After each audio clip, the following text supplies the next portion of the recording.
With the iPhone 16 Pro, the focus is on cameras and Apple Intelligence. The problem is Apple Intelligence isn't quite here yet. We can test some features in the developer beta that's currently available, but that's not necessarily the same as the experience the public will get when the update rolls out in October. It's not unprecedented for new iPhones to launch without some marquee features, sure, and thankfully there is still plenty that the iPhone 16 Pro brings. From camera control, the fusion camera, and other video related updates to slightly bigger displays and iOS 18, the iPhone 16 Pro and Pro Max are intriguing successors, even absent the wanted intelligence features that are still to come. Even if you are not a glutton for buttons, there are still some camera updates that might intrigue you. This year's flagships sport what Apple calls a 48 megapixel fusion camera, which has a faster quad pixel sensor. This enables what the company describes as zero shutter lag, which is wording it has used repeatedly over the years. In this case, it's referring to how quickly the camera will capture a shot after you press the shutter button.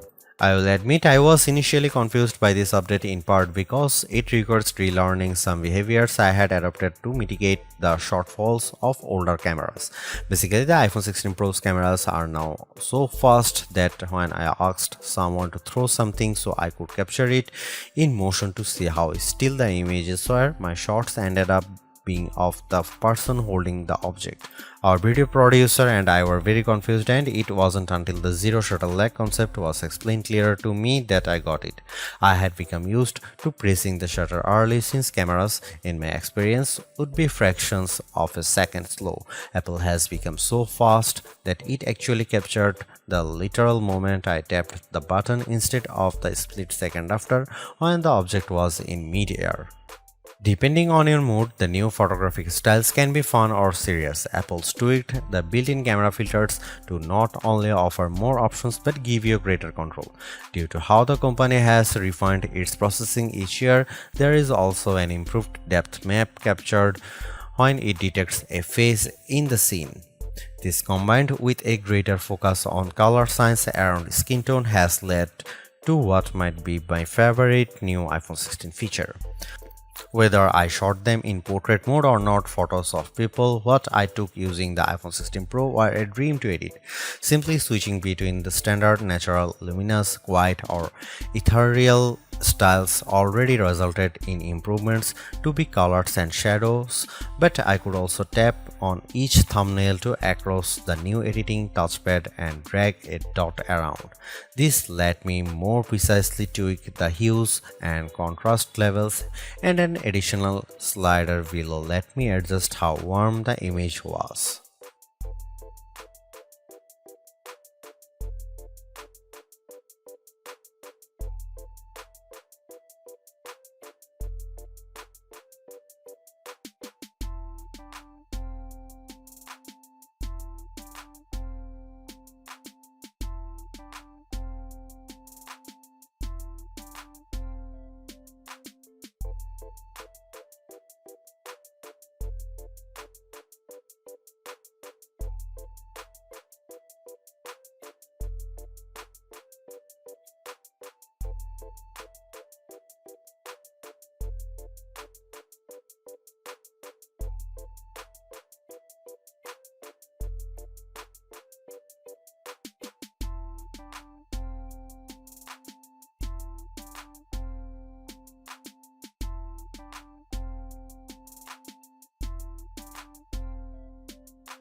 It's been about 2 months since the public beta for iOS 18 was released, and it was nice to get a taste of upcoming features like the new customizable home pages, expanded tap-back reactions, and the redesigned Photos app.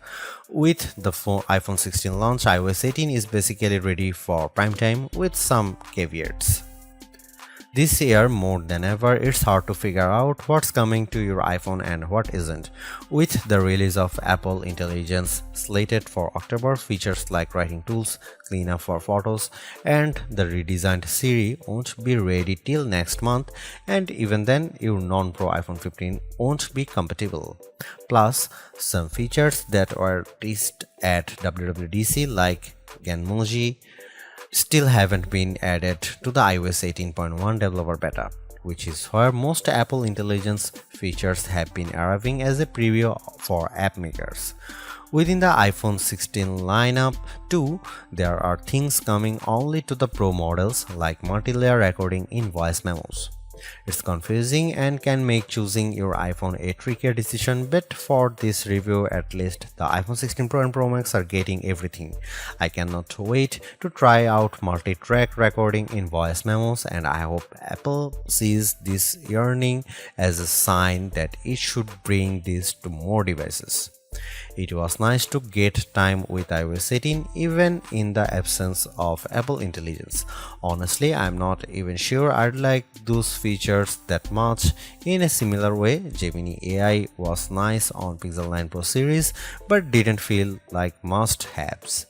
Some of the new iOS 18 touches I noticed immediately are the refreshed control center, which took some getting used to as I had to relearn how to swipe back to the home page since there are more pages to scroll through now. I especially enjoyed seeing the new little chat bubble appears on my voice recordings, indicating that a transcript had been generated for them, and though I haven't exchanged messages with Android toting friends yet, I'm glad to see RCS support is finally live this week.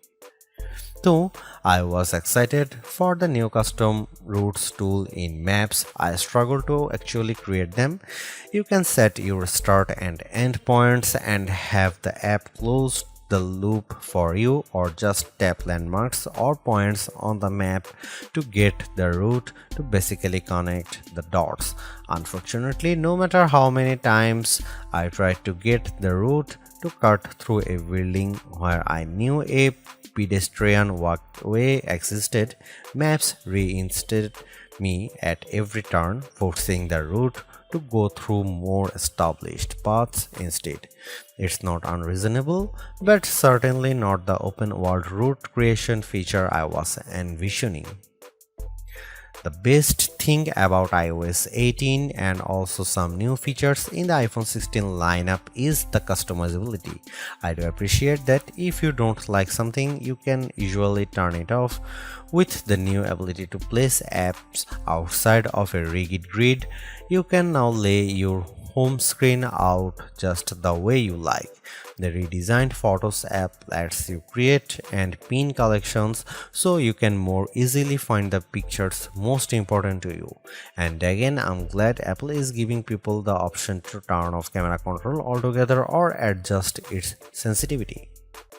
Apple's caution is sometimes warranted, especially at a time when mistrust of AI-generated content runs rampant.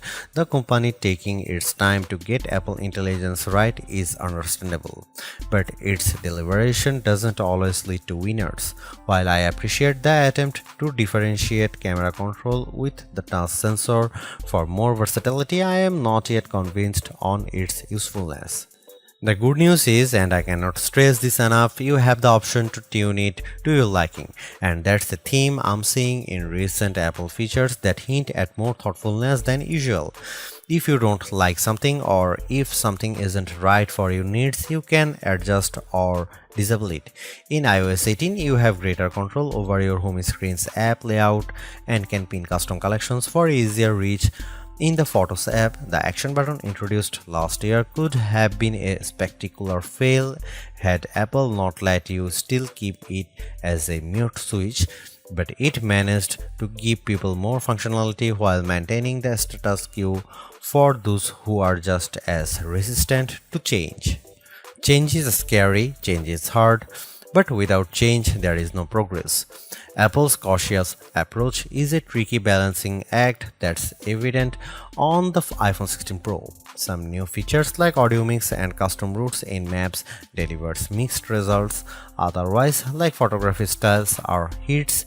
Then there are the basic ingredients like good battery life and durable, attractive designs that Apple cannot neglect. The iPhone 16 Pro's subpar battery life holds it back from beating the competition, which is stiffer than ever this year, especially from Google. Luckily for Apple, most people who have iPhones are going to stick with iPhones. It's just easier. For those already sucked into the ecosystem, the iPhone 16 Pro are worth the upgrade from a model that's at least 2 years old.